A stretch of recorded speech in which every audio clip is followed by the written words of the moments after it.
Hello friend, આજે હું બનાવી રહી છું અચારી મિર્ચ. અચારી મિર્ચ કહો, મરચાંના અથાણા કહો, તો આ અચારી મિર્ચ તમે 12 માસ રાખી શકો છો એવા અચારી મિર્ચ બનાવી રહી છું. તો અહીંયા મરચાંને આપણે સારી રીતે ધોઈ નાખવાના છે અને ધોઈને સારી રીતે સૂકવવાના છે. એમાંથી મોઇશ્ચર ના રહે એનું તમારે ખાસ ધ્યાન રાખવાનું છે. એની પાછળના ડંઠલ કાઢીને અને તેને વચ્ચેથી તેને કાપા કરી નાખવાના છે અને એમાંથી એના રહેલા સીડ્સ કાઢી નાખવાના છે. તો આ અચારી મિર્ચ એકદમ ખટ્ટા મીઠા અને ટેસ્ટી લાગે છે. તો એમાંથી તીખાશ કાઢવા માટે મેં એમાં ઉપરથી 1 થી 1.5 ચમચી જેટલું મીઠું એડ કર્યું છે અને પછી એમાં 1 થી 1.5 ચમચી જેટલું આપણે હળદર એડ કરીશું અને આપણે એને સારી રીતે મિક્સ કરી નાખીશું. તો તમે જોઈ શકો છો ફ્રેન્ડ્સ, એકદમ ટેસ્ટી આ મરચાં લાગે છે અને આ ખાસ મેં અથાણાના મરચાં લીધા છે. તો તેને સારી રીતે આપણે ટેપ કરી નાખીશું. ટેપ એટલે એમાંથી મીઠું અને હળદર સારી રીતે મિક્સ થઈ જાય. તો મેં 1 દિવસ માટે એને મૂકી દીધા હતા.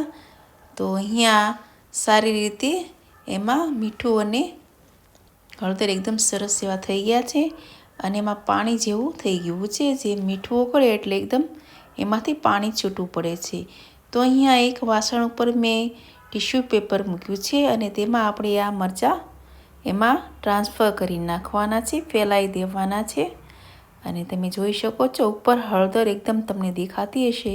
તો એની ઉપર બીજું ટીશ્યુ પેપર દબાવીને એની ઉપરથી જેટલી હળદર રહેલી છે એ આપણે એમાંથી કાઢી નાખીશું.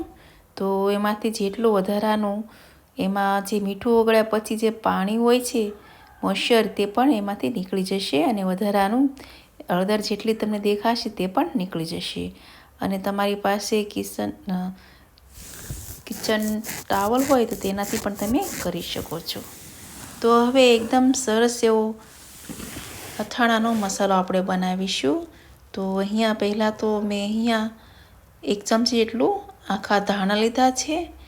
એમાં મેં 1 થી 1.5 ચમચી જેટલી વરિયાળી લીધી છે, 1 પીસ જેટલી મેથી લીધી છે અને 1 ચમચી જેટલી મેં એમાં રાઈ લીધી છે.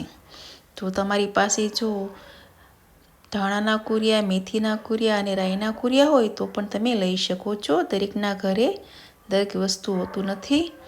તો એટલે દરેકના ઘરે આ બધી વસ્તુ મળી રહે છે એટલે મેં લીધું છે. તો તેને સારી રીતે આપણે એને ડ્રાય રોસ્ટ કરી નાખીશું. તો તેમાં મેં આ તવી ઉપર દરેક મિક્સર એડ કરીને, તવી થોડીક ગરમ હતી તો તેમાં આપણે ડ્રાય રોસ્ટ કરી નાખ્યું છે અને તેને મિક્સીમાં આપણે ગ્રાઇન્ડ કરી નાખીશું. તો મેં એને અધકચરું ગ્રાઇન્ડ કર્યું છે, વધારે પડતું મેં એને ઝીણું નથી કર્યું. તમે જોઈ શકો છો ફ્રેન્ડ્સ. તો હવે તેમાં આપણે રેગ્યુલર મસાલા જે આપણે એડ કરતા હોય તેમાં એડ કરીશું. તો તે મેં લાલ મરચું મેં અહીંયા અડધી ચમચી જેટલું એડ કર્યું છે અને તેમાં અડધી ચમચી જેટલું મેં મીઠું એડ કર્યું છે. મીઠું તમે તમારી ક્વોન્ટિટી પ્રમાણે એડ કરો અને મીઠો એવો ટેસ્ટ લેવા માટે મેં અહીંયા ગળપણમાં ગોળ લીધો છે. ગોળની બદલે તમે મિશ્રી પણ લઈ શકો છો. તો સરસ એવો ટેસ્ટ આવશે. તેને સારી રીતે મસાલાને મિક્સ કરી નાખીશું અને ખાટો મીઠો ટેસ્ટ લેવા માટે મેં અહીંયા અડધું ફાડું લીંબુ લીધું છે. તો તેનું આપણે એમાંથી લીંબુ નીચોવી નાખીશું એટલે ખાટો અને મીઠો બંને સ્વાદ આવશે. તો તેને પણ આપણે સારી રીતે મિક્સ કરી નાખીશું. તો અહીંયા મેં એક સ્ટીલનું વાસણ લીધું છે.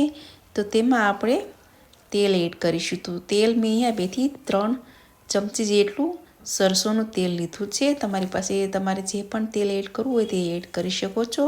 તો સરસોના તેલથી એકદમ સરસ એવો ટેસ્ટ આવશે અને થોડુંક તેલ ઠંડુ થવા દેવું પછી તમારે મસાલામાં મિક્સ કરવું.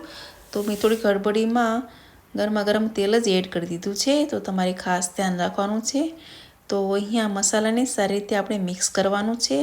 તો મસાલા એકદમ સરસ એવા મિક્સ થઈ જશે અને ઠંડુ પડે એટલે આપણે આ મરચાંમાં મસાલા એમાં અંદર ભરવાના છે. તો આ અથાણું તમે એકવાર જરૂરથી ટ્રાય કરજો.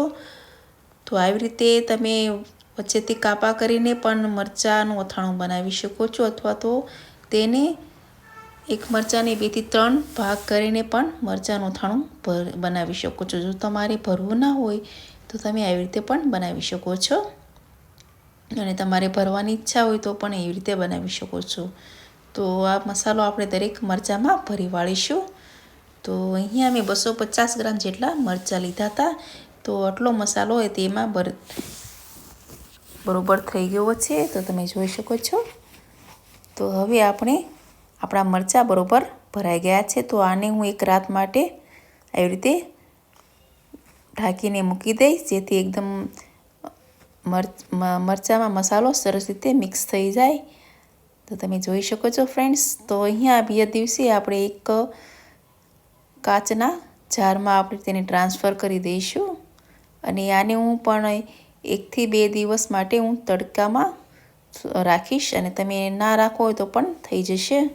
તો આ રેસીપી તમને કેવી લાગી તે મને કોમેન્ટ સેક્શનમાં જરૂરથી કહેજો, અને લાઈક અને સબસ્ક્રાઈબ કરવાનું ભૂલતા નહીં. તો અહીંયા આપણું અચારી મિર્ચ તૈયાર છે. તો તમને મારી રેસીપી કેવી લાગે છે તે મને જરૂરથી કહેજો. તો તમે જોઈ શકો છો ફ્રેન્ડ્સ. તો એકવાર જરૂરથી ટ્રાય કરજો. તો આવજો ફ્રેન્ડ્સ, બાય બાય.